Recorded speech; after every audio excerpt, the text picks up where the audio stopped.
Okay, chapter 6, section 4 is about how acids and bases break apart into ions when they are put into solution.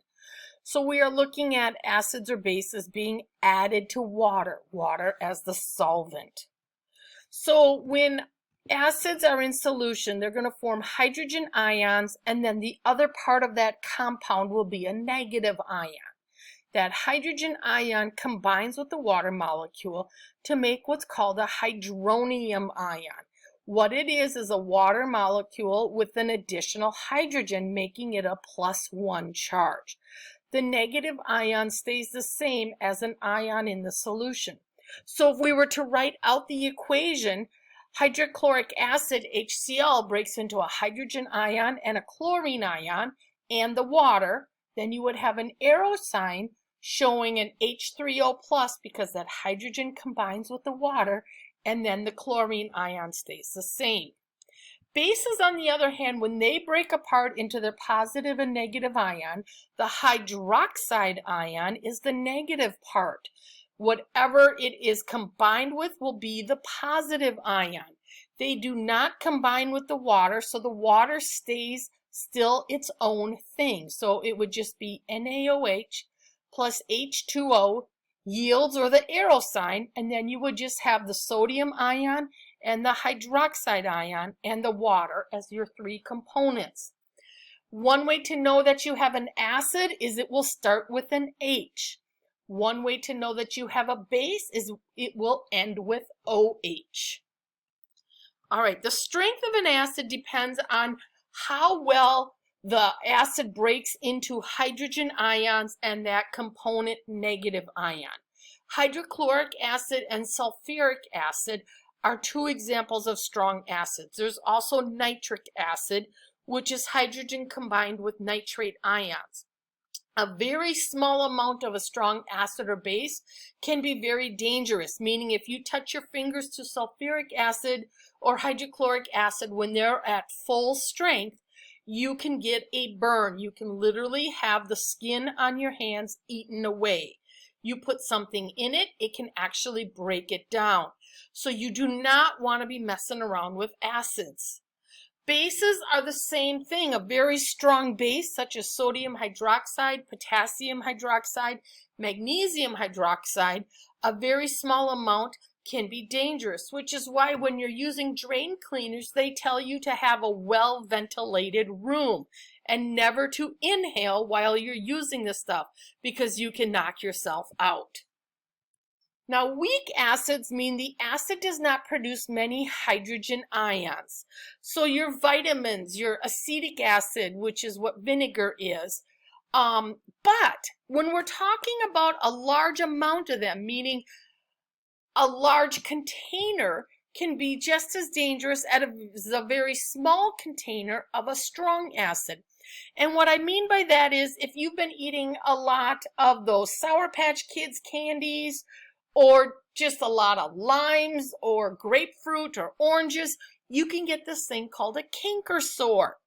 A canker sore means you've exposed the skin of your cheeks and your tongue to a lot of an acid like citric acid, and it literally eats away at it. It's not going to put a hole through your cheek, but if you've ever had a canker sore, you know how bothersome they can be. What has happened is that very weak acid, you had many repeated times where it's been on the cheek cells or on the tongue, and so therefore it has eaten away at those body parts. Weak bases, same thing. So when you wash your hands a lot, soaps are considered a weak base. They have a pH of about 8. Anything from pH 7 to pH 11.5, 12 is considered a weak base. You can get a large amount on it and it can irritate your skin. So using your soaps, and we have to wash our hands a lot with this COVID stuff, but you need to make sure that you're also using lotions to reapply the moisture back to your hands. All right, when we look at measuring pH, we are looking at two components. We're looking at the P, which stands for the power of 10, and H is the number of hydrogen ions released. So when we look from 0 to 1, that means 0 is a stronger number of hydrogen ions released than a pH of a 1, and it's by 10 times. If I compare hydrochloric acid at 0 to a lemon at a 2, the hydrochloric acid is going to release 100 times more hydrogen ions than a lemon when I have the same amount of each item. So if I have 10 milliliters of hydrochloric acid and 10 milliliters of a lemon, because it's 2 spots, 0 to 1, 1 to 2, it's 10 times 10, or 100 times more hydrogen ions are released. So it's 100 times stronger, that's what that P, than the lemons. Okay? 0 to 7 is the acidic range. 0 to 2 is strong. 2 to 7 is considered weak. 7 is neutral. 7 to 14 is the base. 12 to 14 is a strong base. So that means 7 to 12 is considered a weak base. So the acidity of a sample with a pH of 5, such as some sour, sweeter bananas, is 10 times that of something at a pH of 6. If I compare this tomato at a 4 to something at a 6, then it would be 2 spots, so 10 times 10. If I looked at my lemon here and something at the 5, I've moved 3 spots, so it's 10 times 10 times 10, or 1,000 times. It's the same thing on this side if we're looking at the hydroxide ions. If I compare something at an 8 to something at a 9, there's 10 times more hydroxide ions released at a 9 than an 8. All right, so when the pH is low, the concentration of hydrogen ions is strong because you have released more of them. If I look at an overall size of a container, if I have a very large container, say a liter of acetic acid, it can have a greater concentration, meaning I've counted every single hydrogen ion, than say 10 milliliters of hydrochloric acid. So no matter what acid or base you are using, you need to always be careful. Acid rain is where the rainfall is slightly acidic. Normal rainfall is between 5 and 6.5. Acid rain has a pH of 3 to 3.5. Nitric acid and sulfuric acid are in the rainwater. Years ago, in the 70s and 80s, this was a big deal, and we were actually losing large forests and large bodies of water to the acid rain, killing the forests, killing the fish, doing damage to buildings, because remember, when acid gets exposed to calcium carbonate, which is what limestone is, it can actually eat away at it and release carbon dioxide gas.